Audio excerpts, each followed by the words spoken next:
This is not the internet. This is the Metaverse. Hello pioneers.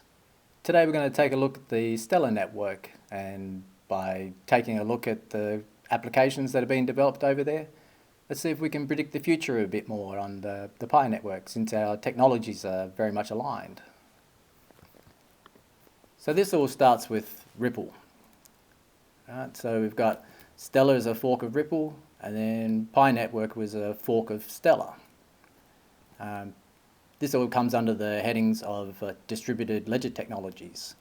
And with Stellar and Pi network, they're both running the Stellar consensus protocol, with Stellar on protocol 19 and Pi network on protocol 18.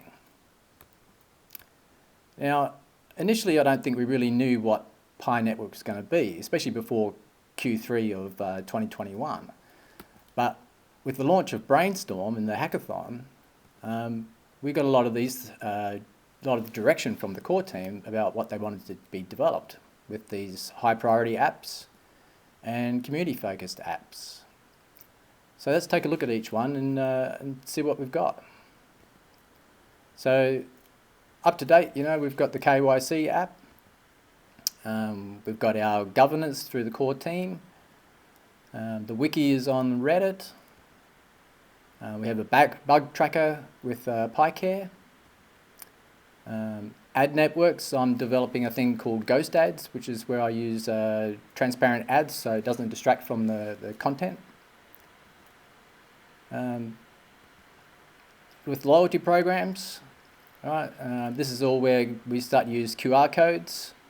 You can see we've got Pi eCard, is using QR codes, and you can scan them to make transactions.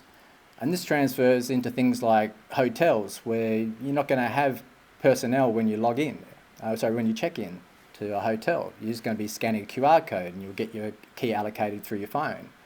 Same with like room service and other things like that. And we've also got this thing pi.org.io, which is where we can keep track of where Pi's been accepted around the world.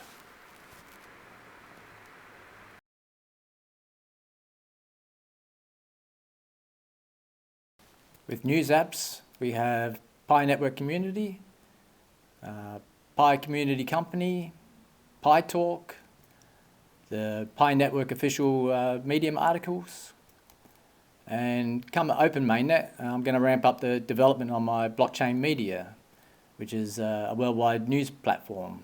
So this is where we can bring in a lot of Web 3.0 technologies for payment of content creators, profit shares, commissions on NFT graphics, pay to read with consolidated micropayments for the content consumption. And this will all be paid through use of the blockchain media token. With NFTs, we've got the Pi Art chat, and we've also got PiNFT.art, which is from the guys at PCM. I've lumped these together, the quiz, survey and socials. Again, we've got the Pi chats, and we've also got PinniePi, which is the new social media app, which is really nice. Marketplaces, we've got plenty of those we all know about. Myself, I'm developing the Maroon Lounge, right, which is for your own personalised inventory, which has a marketplace to it. And also today, PinniePi is releasing their own marketplace, so that'll be coming a lot later in the day today. With DeFi, we know we do peer-to-peer exchanges and swaps. So you can see under all these headings that we were released for the hackathon, we've got quite a lot of things going on here.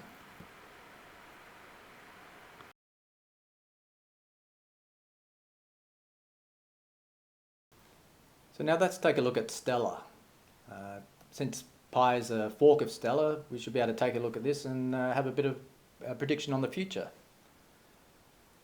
First thing we know about Stellar is that it has its own inbuilt peer-to-peer exchange. Right? So this is Stellar X on the Stellar network that we've had a look before. So it's only fair to say that, you know, we will have the same functionality inbuilt to our own blockchain. We also got swaps with Stellar X. It can be done, Lobster wallet, and there's also browser extensions with Freighter and Rabbit wallets. There's also Lumen Swap as well.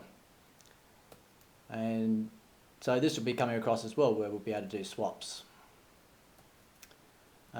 With the browser extensions, you know, you see here that how we've got our own icon at the top, which redirects us to the home page.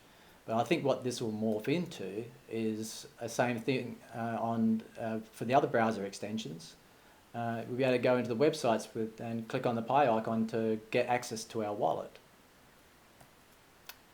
All these swaps are powered by AMMs, automated market makers, where liquidity is provided so that we can do automatic swaps. Sorry.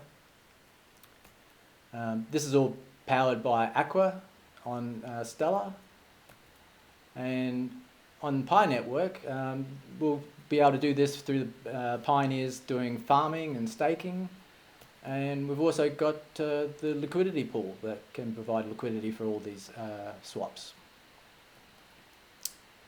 This is where we get into enterprise here. Now I don't think this will probably come over to the Pi Network, but it's something really cool that I want to cover.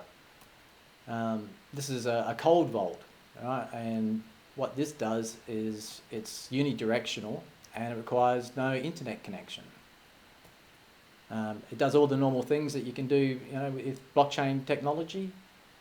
And but this is built for banks, right? This is enterprise versions and all that, and it's not just banks, right? This is central banks, right, for use for CBDCs. So this is some pretty cool technology here. If you take a look at the founders here, you know, they're all pretty high-profile security guys, you know. So this is a very important project that you know, I'm curious to see where it goes. Like I said, this is for enterprise use, so I'm not really sure if it'll come across to Pi Network at all, but it's something I wanted to tell you about.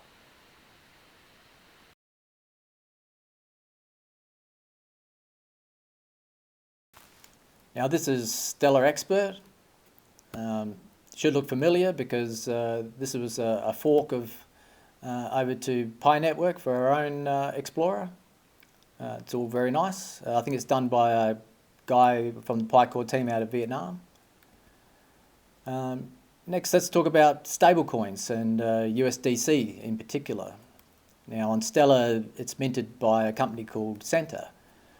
And behind Center is the guys at Circle and Coinbase. Right? So it's a couple of very big, powerful players there. You can see here how important USDC stablecoin is across all these chains, and majority of these chains are the ones I've discussed before under ISO 20022. So yeah, so I think it's fair to say that, you know, there's a very big possibility that we could be getting USDC stablecoin on Pi Network as well.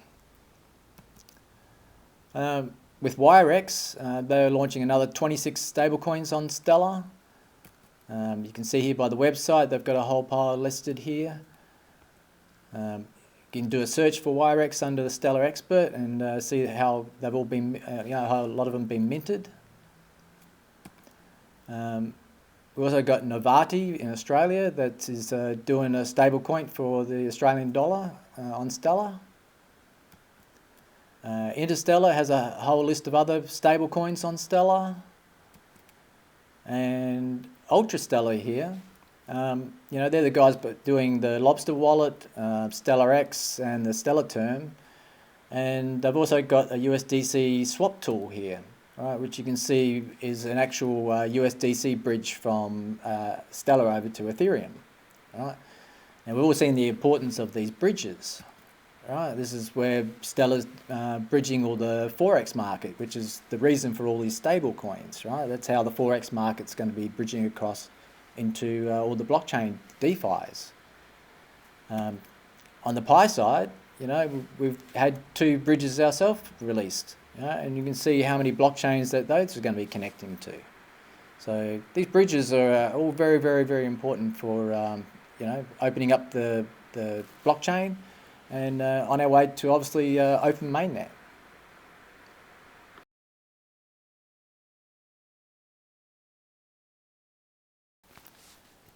So we've got protocol 19 to come to the Pi network.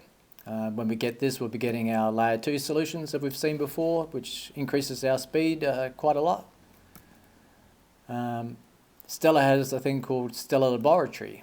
Now this is where we can create our own transactions, right? And this is used to mint all our tokens. So I think it's fair to say that with the Stellar Lab, that we're probably going to require our own Pi network laboratory as well. Tilde mail, right? We don't actually have any email yet on our system, but that's something that might come. They're using a thing called IPFS, which is decentralized storage. Right? This is very large in the world. You can see that Tilde mail is going to be doing payments through email as well with XLM and USDC. Right? So I expect this type of thing to come to Pi network as well. With Stronghold, this is another payment platform. It's got IBM behind it, which we know on the Stellar network, IBM is heavily involved with Hyperledger. This is providing things like tap and go payments, and they're investing $100 million. So for anyone that uses their ecosystem, so this is quite large. You can see here they're doing payments with QR codes, emails, and SMS. So this is very easy to come across to tap and go for our wallet, QR codes with Pi eCard, and I expect payments to be able to be done through the Pi chats. Back in Q1 of 2020, this video came out discussing Phase 2 goals. Right? So in here they discussed decentralized finance, which we covered, social media, right, which we covered with PinetPi, Pi marketplaces, Pi games we didn't discuss, but we know we've got the Pi games are out. With Pi payments, we've got here the QR codes. We've covered that quite well. Now one thing is mobile payments with Pay by Pi button that Nicholas is talking about here, and he even said maybe even Amazon will create a Pay with Pi button and put it on their own website. So maybe that was predicting the future as well. The last thing to cover here is he talked about tokenized stocks and tokenized real estate, which is all about fractional ownership. Right? And I've covered this before with DeFinder and Smartlands. Right? So this is another very important aspect might come across. So that's the end of the video. Just a shout out to all my subs. I hope you enjoyed it, and until next time, I'll catch you later.